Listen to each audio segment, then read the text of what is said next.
Et bonjour à tous, c'est Domoji pour Squash FM, on se retrouve pour un nouveau récap de Dynamite cette semaine au Don Haskins Center à El Paso au Texas devant un petit peu plus de 3300 spectateurs. Et on démarre tout de suite avec un match pour le titre mondial masculin d'All Elite Wrestling entre MJF et Kevin Knight. Un match qui commence avec MJF qui prend Knight un peu à la légère en se moquant de lui avec un arm drag. Kevin Knight qui veut répondre avec un arm drag de son propre cru. Et donc, il va prendre l'avantage avec quelques enchaînements d'armes drag, justement, pour continuer de se moquer pendant cette vibe-là, dans les premières minutes. Le match qui va ensuite s'emballer un petit peu avec une grosse domination de Kevin Knight dans les premières minutes du match. MJF va revenir de temps en temps en s'en prenant au ventre de Kevin Knight, mais les retours d'MJF restent assez sporadiques tout du long. Le match va se rendre à l'extérieur du ring pendant un temps avec Kevin Knight qui continue d'avoir l'avantage. Il va remettre MJF sur le ring pour lui mettre son coast-to-coast. Il va placer même son UFO Splash, mais MJF va pousser l'arbitre avec le pied un petit peu avant l'impact.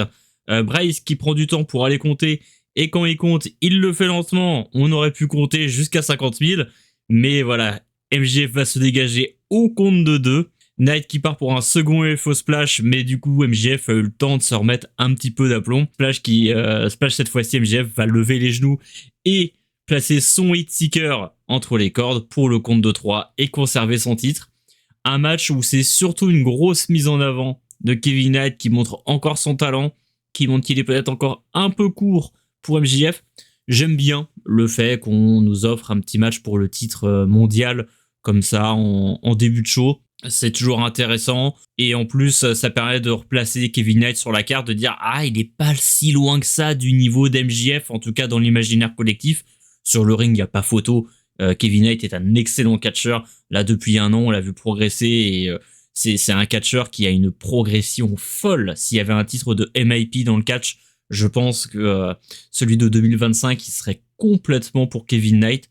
C'est un mec qui a commencé son année de très belle façon et qui la termine encore plus fort en 2025. Et là, en 2026, c'est pareil. On sent qu'il est encore en train de progresser, qu'il est encore en train de prendre de plus en plus de volume. Et donc, ouais, je pense que d'ici un an, il va falloir compter sur Kevin Knight. Surtout qu'on sent que maintenant, l'Elite tente un petit peu de changer de tête sur le haut de l'affiche. Donc, c'est un peu intéressant à voir. On a Brody King là qui commence à aller titiller le titre mondial. Et du coup, Kevin Knight qui a sa première chance au titre. Pourquoi pas aller le voir défier un John Moxley ou un Kazuchika Okada prochainement pour choper un des autres titres principaux de l'Elite. Après le match, MJF veut s'en prendre à Kevin Knight, mais Adam Page se présente sur la scène pour faire distraction pendant que Mike Bailey arrive sur le ring pour mettre son super kick à MJF et pour faire le save. Et d'ailleurs, on va enchaîner directement avec un autre match entre Darby Allin et Orange Cassidy contre les War Dogs. Alors que Gabe Kidd et Clark Connors font leurs entrées, ils sont directement attaqués par Orange Cassidy et Darby Allin. Bagarre qui commence en dehors du ring alors que la cloche n'a toujours pas sonné. Orange Cassidy va même se prendre un spear à l'extérieur du ring assez impressionnant par Clark Connors, c'est celui que vous pouvez voir sur l'image. Gabe Kidd et Darby vont se retrouver sur le ring et la cloche sonne. Le match peut officiellement démarrer, mais après, peut-être 2-3 minutes de bagarre en dehors du ring. Après une longue domination des chiens de guerre, Orange Cassidy va faire son retour pour faire le tag et prendre l'avantage. Il va même réussir à placer son beach break sur Clark Connors. À partir de là, ça va s'enchaîner pour les gentils. Coffin drop sur Kidd et Connors à l'extérieur du ring. Orange Punch sur Connors et compte de 3, la victoire des gentils. Mais pendant que Orange Cassidy et Darby Allin partent pour célébrer, c'est un nouveau arrivant chez All Elite Wrestling, David Finlay, qui fait ses débuts avec All Elite Wrestling, malgré les rumeurs qui étaient assez insistantes pour l'envoyer du côté de WWE. Pour ceux qui ne le connaîtraient pas, David Finlay, c'est le fils de Fit Finlay, et frère d'Uriah Connors, du côté de chez NXT, et il aime se battre. C'est le dernier leader du Bullet Club, ancien double vainqueur du titre IWGP Global Heavyweight. Il a été vainqueur de la World Tag League 2019 avec Juice Robinson et vainqueur de la New Japan Cup en 2025. Donc c'est une belle addition au roster. Je suis content de voir que AEW peut contester des signatures chez WWE. David Finlay, c'est un catcheur que j'aime bien, donc je suis content de pouvoir le garder à portée d'œil, on va dire. S'il avait été chez WWE, j'aurais plus trop eu l'occasion de le voir évoluer, donc je suis content qu'il aille chez All Elite. Je pense que j'aurais préféré tout de même le voir rester chez NJPW à partir du moment où il avait décidé de partir pour prendre probablement un bien plus gros salaire qu'il ne pouvait avoir chez NJPW. Le choix était assez évident, c'était soit WWE, soit Elite Wrestling. Du coup, s'il faut choisir entre les deux, je pense que je préfère AEW. En plus, bon, il va retrouver Gatekeep et Clark Connors, il va pas être complètement dépaysé. Il retrouve pas mal d'anciens copains à lui de chez NJPW. Il a choisi les copains plutôt que la famille. Ça peut s'entendre. Je pense que niveau salaire, par contre, il ne doit pas y avoir une énorme différence entre s'il était allé chez WWE ou chez All Elite Wrestling. On enchaîne avec Bandido et Andrade El Idolo qui sont en backstage avec René Paquette. Bandido qui dit, ouais, lui, quand il était plus jeune, il était fan d'Andrade. Et Andrade, du coup, en profite pour se moquer de lui. Il dit, on va avoir un match, mais je vais pas affronter un catcheur, je vais affronter un fan. Est-ce que tu veux un selfie? Et au final, bon, bah voilà, petite dispute entre les deux, ça commence doucement. De toute façon, ce qu'on veut, c'est le match. La rivalité en soi entre les deux, c'est pas très très important. J'aime bien le fait que les deux font l'effort de parler en anglais alors qu'on sait que c'est pas leur fort. Ils tentent de progresser. C'est bien. C'est bien, c'est bien. Je sais pas si j'ai vu Andrade enchaîner autant de mots en anglais de sa vie. Mais ouais, ça fait plaisir de les voir tenter le coup, surtout que pour le coup, c'est deux hispanophones. Ils auraient pu faire la promo en espagnol et vu qu'on est au Texas, ça se fait souvent et on s'embête même pas à traduire. Ils font l'effort de faire en anglais, donc c'est cool. Nouveau match court entre les Brawling Birds et The Inspiration, les débuts télévisés de Cassidy et Jessie McKay qui viennent en renfort de la division par équipe féminine de l'Elite Wrestling. Elles seront d'ailleurs présentes à la fin du mois pour tenter de prendre les titres par équipe de Tokyo Joshi Pro Wrestling des mains de Uber Eats. Donc voilà, si vous avez l'occasion, il me semble que c'est le 28 mars, à revérifier le 28 ou 29, j'ai un doute. Donc ça risque d'être un match rigolo. Parce que bon, moi j'aime bien The Inspiration. Je sais que pour beaucoup, c'est pas une bonne signature. Je trouve que moi c'est une très bonne addition. Parce que déjà, il y a une division par équipe féminine chez Elite Wrestling. Donc dans ces conditions-là, tu manques d'équipe. T'as une équipe, une des rares équipes qui s'est construite, qui existe sur le circuit indépendant et qui est en plus un peu connue, qui a de la hype avec The Inspiration. C'est ces deux filles qui savent maximiser leurs minutes, qui sont drôles, qui bon, sur le ring c'est sûr que c'est pas Kazuchika Okada Takeshita, mais ça reste une équipe très sympa à suivre et surtout qui va pas être embêtante sur les rôles que tu vas lui donner. La premier match, squash match, ça dure quoi, un peu moins de 3 minutes je crois. Ça reste sympa, elles sont rigolotes à voir évoluer. Moi je suis content de les voir, elles vont aller faire un petit coucou à Ring of Honor et vont probablement faire des petits coucous à gauche à droite sur le circuit indépendant. Je suis très content de les voir là. Et ouais, assez ravi pour elle de les voir du côté de l'élite. Et du coup, victoire des Brawling Birds. On enchaîne avec un autre squash avec Adam Page qui affronte Marty Snow, un catcheur. Donc bon, là, je vais pas vous mentir, je le connais pas très bien. Je suis allé voir la page Cage Match. Catcheur de Pro Wrestling Legacy, une compagnie qui est basée à El Paso. La cloche, elle aura à peine le temps de sonner que Page il va enchaîner Big Boot et Buckshot Lariat pour le compte de 3 en moins de 5 secondes. Match voilà, qui est là, histoire, je pense que quelqu'un puisse toucher son cachet et remercier les talents locaux. C'est toujours un petit bonus, c'est pas négligeable. Donc Page, il va enchaîner, il va aller prendre le micro pour dire MJF que dans un Texas Deathmatch, il n'a aucune conscience, qu'il va faire souffrir MJF et il va lui demander de se présenter au ring. MJF va pas aller jusqu'au ring, mais il va aller en haut de la scène. Il rappelle qu'il a battu le partenaire trio de Page un peu plus tôt dans la soirée. Et pendant ce temps-là, la Don Callis Family qui arrive pour s'en prendre à Adam Page et donc l'attaquer dans le dos et le frapper au sol. Mark Davis, Kyle Fletcher et Kazuchika Okada qui attaquent le challenger au titre de champion du monde.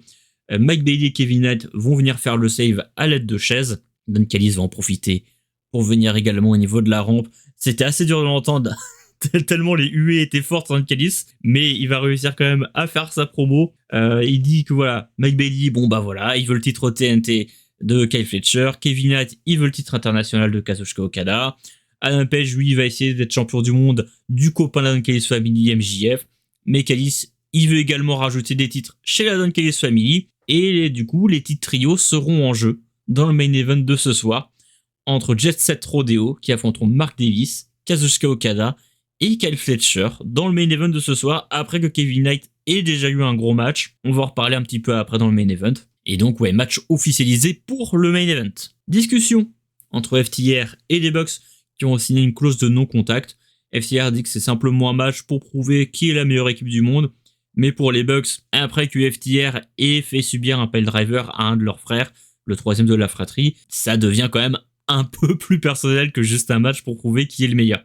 Leur famille sera présente à Révolution pour voir les Bucks l'emporter. Et en quittant la pièce, Dax il va mettre un coup de coude à Brandon Cutler qui avait pas signé de clause de non-contact. Et donc qui joue là-dessus pour faire monter la hit. Ça marche bien. De toute façon, c'est un peu à l'instar de Bandido contre Andrade. Je leur demande pas de me faire une énorme construction pour ce match-là. J'ai juste besoin de voir le match. C'est deux très belles équipes qui vont faire un très bon match. J'ai une confiance absolue entre les quatre hommes. Donc pour le coup, ils peuvent faire un peu ce qu'ils veulent. Ça me pose pas trop de soucis. C'est pas les promos de l'année pour l'instant. J'avais bien aimé la semaine dernière avec effectivement le piledriver sur le troisième frère du côté des Jackson.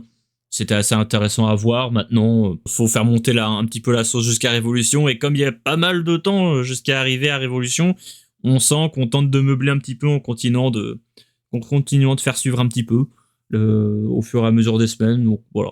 Bah, pas le segment le plus intéressant, mais ça fait suivre un petit peu tout ça. John Moxley affronte Hechicero dans un match éliminatoire pour le titre continental. Nouvelle semaine, nouveau match contrairement de la Don Callis Family pour John Moxley. Un match assez sympa qui cherche pas à raconter autre chose vraiment qu'un bon match de catch. Et ça marche très bien comme ça. Bonne alchimie entre les deux. Une victoire de Moxley avec un Death Rider en un peu moins de 15 minutes. Et Hechicero qui prouve que c'est un excellent catcheur sur le ring. Hechicero c'est vraiment un des catcheurs. Peu importe où il se présente, j'ai toujours un petit œil curieux à Fantastica Mania. Dès que je vois Hechicero dans un match, j'ai envie de regarder.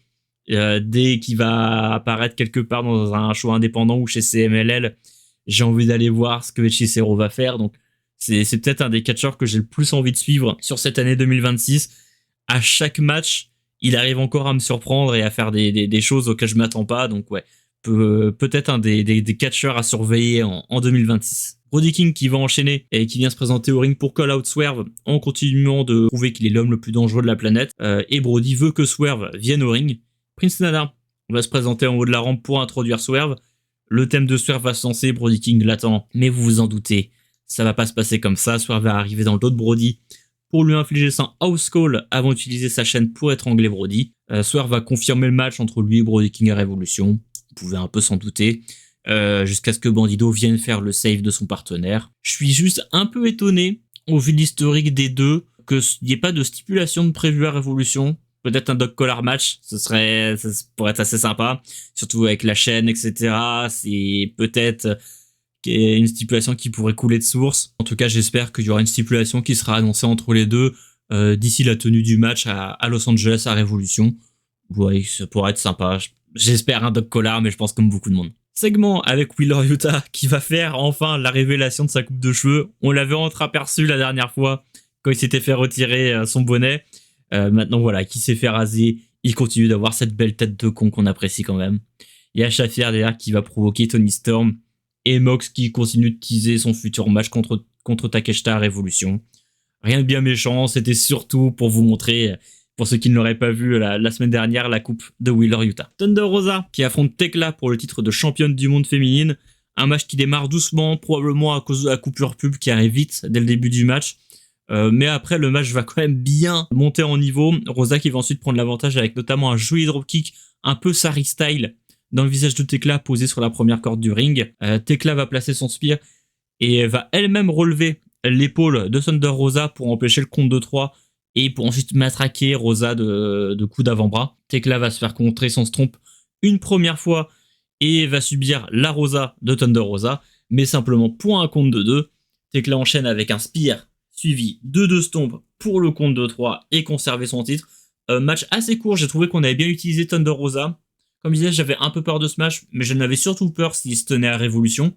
Au final, dans un Dynamite, ça se présente bien. Ça n'a pas été trop long. Je pense qu'il fallait surtout pas donner trop de minutes à Thunder Rosa parce que y a un peu de ring rust qui s'est installé. Et voilà, elle a été beaucoup blessée sur les 3 dernières années, Thunder Rosa, donc fallait pas non plus lui demander d'en faire des tonnes. Donc là, on s'est maintenu sur quelque chose d'assez dynamique, juste tout mettre dans l'histoire et ça a bien marché. Je suis agréablement surpris de ce qu'a pu faire Thunder Rosa dans le match.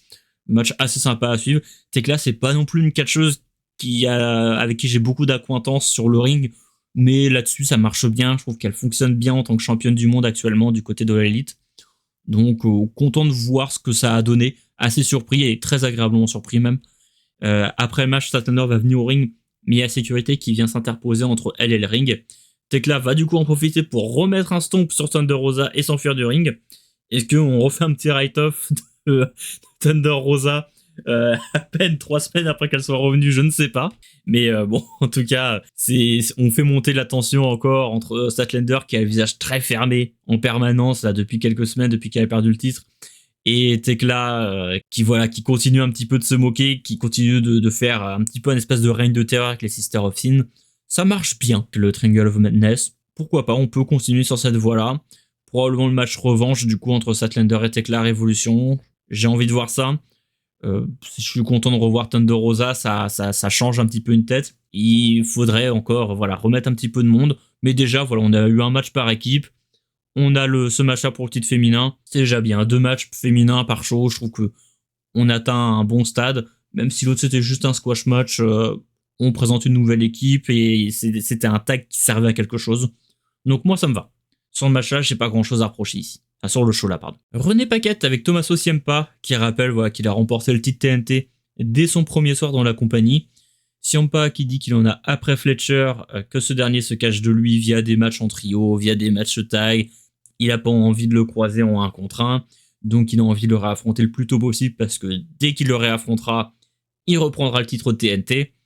Ciampa dit qu'il est venu ici pour être un top guy, et qui a dit top guy, dit top guys. FTR qui arrive, Dax il va même faire un câlin à Tommaso Ciampa. Il va dire que si Ciampa veut être un top guy, il doit s'entourer des top guys. Et il propose formellement à Tommaso Ciampa d'intégrer les FTR. Le Psycho Killer dit que il détestait FTR il y a 10 ans. C'est pour aujourd'hui que ça a changé. Et il va même mettre un coup d'avant-bras au visage de Dax qui lui donne rendez-vous à Collision. Donc voilà, officialisation d'un petit match entre les deux chauves. Ça va être un peu intéressant à voir. J'aime bien Dax dans les 1 contre 1. Je trouve que ça fonctionne bien. Moi, vous le savez peut-être maintenant, mais Tommaso Ciampa, c'est un de mes catcheurs préférés. Donc le voir dans des 1 contre 1, le voir catcher chez All Elite Wrestling, je suis juste content. Donc voilà, moi je suis très content d'avoir ce match-là. Ça a donné quelque chose. Puis ça rappelle des souvenirs un petit peu d'avoir Tommaso Ciampa qui se frotte à FTR. Donc j'ai envie de voir ce match-là. J'ai envie de voir les callbacks qu'ils vont faire à leur période NXT Black and Gold. Un des plus grands matchs par équipe de l'histoire de WWE. J'espère que on va avoir quelques petits rappels à tout ça. Orange Cassidy avec le docteur qui dit que il veut affronter les War Dogs à Révolution. Mais comme il reste quelques semaines avant ça, il va les affronter la semaine prochaine. Et il va les affronter toutes les semaines qui suivront jusqu'à Révolution. Moi j'aime bien, c'est qu'au moins on est clair avec la façon dont on book en ce moment chez Elite Wrestling. On fait des clans avec du monde, donc les gens des clans ils s'affrontent les uns les autres, ça paraît logique. Et c'est bien quand c'est expliqué comme ça, et ça fonctionne bien, et vivement la semaine prochaine. La Don Callis Family dans le main event contre Jet Set Rodeo pour les titres trio. Match assez dynamique où ça part un peu dans tous les sens. C'était assez agréable à regarder. Un Page qui va vite aider son équipe à prendre l'avantage jusqu'à ce que la Don Callis Family se concentre sur Kevin Knight, qui a déjà eu lui un gros match un peu plus tôt dans la soirée. Mike Bailey va aider son équipe à reprendre l'avantage, notamment avec de jolis enchaînements sur Kyle Fletcher. Jet Set Rodeo va reprendre l'avantage et est même proche de remporter le match après un Buckshot Lariat sur Mark Davis, mais pas avec assez d'intensité. Donc Page veut combiner avec Kevin Knight. MJF lui va également se mettre en position de Buckshot Lariat pendant que Kevin Knight lui se prépare pour son UFO Splash. MJF intervient pour tirer la jambe d'Adam Page et permet à Mark Davis de placer son sit-out pile driver sur Kevin Knight pour le compte de 3. Nouveau champion trio, la Don Callis Family qui récupère 2 nouveaux titres une nouvelle fois. Je suis très content pour Mark Davis qui mérite l'exposition qu'il a actuellement. Ça rajoute un peu de tension supplémentaire entre Adam Page et MJF. Je trouve que les titres trio avaient été placés sur Jet Speed Rodeo un peu par défaut à cause du départ de Powerhouse chez WWE. On avait dû trouver une solution un peu en urgence, j'ai l'impression. Maintenant, mettre les titres du côté de la Don Callis Family, c'est intéressant parce que c'est un trio qui peut défendre les titres assez régulièrement. Bon, c'est toujours un peu dommage de doubler les titres, surtout qu'il y a pas mal d'éléments dans la Don Callis Family. On aurait pu avoir un autre trio, mais en même temps, avoir Okada et Fletcher champion trio, ça a un peu de gueule quand même. Donc ouais, j'aime bien l'idée que les titres soient ici. Kevin Knight, avec le match qu'il avait fait contre MJF un peu plus tôt dans la soirée, je trouvais que c'était un peu cousu de fil blanc, qu'ils allaient perdre les titres trio à cause des interventions de MJF. Bon, en même temps, ça s'écrivait tout seul. Tu libères un peu Adam Page et tu libères un peu Kevin Knight. Je pense ce trio-là qui les bloquait. Je pense que t'as d'autres idées pour Kevin Knight aujourd'hui. Et le fait de le garder en alliance avec Adam Page, ça ne l'aidait pas. Maintenant, il va pouvoir peut-être évoluer avec soit Mike Bailey pour le titre tag, mais je pense qu'il y a vraiment quelque chose en solo à aller chercher pour Kevin Knight là aujourd'hui. Donc, il va peut-être falloir y aller complètement. Il y a peut-être quelque chose à aller écrire sur un match contre Okada, sur un match contre Fletcher. Fletcher, il y a peut-être un match contre Tommaso Ciampa qui va s'écrire pour Révolution. Mais Okada, pour le moment, il n'a rien. Donc un Kevin Knight, Kazuchika Okada, je suis vraiment pas contre. Je pense qu'il y a quelque chose à aller chercher là-dedans. Je pense que ça peut être assez intéressant. Donc ouais, libérer un petit peu tout ce trio-là des titres trio, hein, justement, et les mettre sur un clan qui va les exposer régulièrement. En plus, comme je disais, récompenser Mark Davis. Moi, c'est quelque chose qui me plaît. C'est un catcheur qui mérite énormément. Il n'a pas eu beaucoup de bol avec les blessures de partenaires, Jack Doll qui se blesse dès leur premier match, second match. Et donc, ouais, pas beaucoup de chance jusque-là. Et là, ouais, de le voir décrocher des titres, le voir récolter quelques lauriers, le voir se placer en homme fort de Adam Callis Family, je suis assez content parce que c'est un catcheur que j'aime beaucoup. Donc, très très bien. Un très bon épisode de Dynamite. Bien meilleur, j'ai trouvé, au global que la semaine dernière. J'ai trouvé qu'il a beaucoup plus servi à Révolution. J'ai trouvé qu'il y avait des bons matchs également. Les matchs de la semaine dernière étaient peut-être un peu meilleurs parce que le Moxley et le clone et le main event étaient vraiment très très bien. Là, peut-être un peu moins d'énormes matchs, mais en termes de show en lui-même, j'ai trouvé que c'était un meilleur show que la semaine précédente. En tout cas, n'hésitez pas à me dire, voilà, vous, ce que vous préférez. Est-ce que vous préférez les shows avec les gros matchs qui font plaisir ou des shows avec un peu, j'ai envie de dire, une meilleure narration? En plus, ça s'est enchaîné assez vite. Il y a eu beaucoup de matchs quand même sur ce show-là.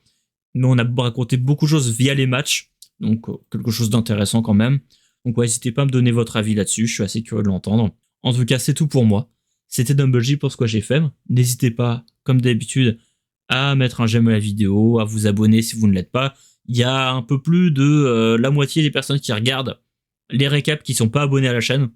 Donc, n'hésitez pas à vérifier si vous êtes abonné, même si vous pensez l'être. Peut-être que vous ne l'êtes pas. Donc voilà, n'hésitez pas, ça vous évitera de rater les futurs récaps de l'Elite. J'ai sorti une vidéo en début de semaine sur le 16 Karat Gold de VXV, qui est sorti lundi. Ça dure un peu moins d'une demi-heure. Ça vous fait une grosse preview du 16 Karat Gold qui se tiendra ce week-end en Allemagne. C'est un de mes tournois préférés. Moi, de mon côté, c'est un des événements que j'aime le plus. Donc c'est pour ça que je tenais à faire une preview pour faire découvrir un petit peu l'événement à des gens qui pourraient ne pas le connaître. Donc n'hésitez pas à aller regarder ça si vous avez le temps. Et donc moi ça me ferait plaisir que vous me donniez votre avis sur 16 Karat et si vous allez le regarder. Donc voilà, n'hésitez pas, je tente de vous mettre le lien en description. Et sinon, la vidéo est disponible sur la chaîne. Donc merci à ceux qui ont regardé. C'était Dumble J, on se retrouve la semaine prochaine. D'ici là, amusez-vous bien. Salut!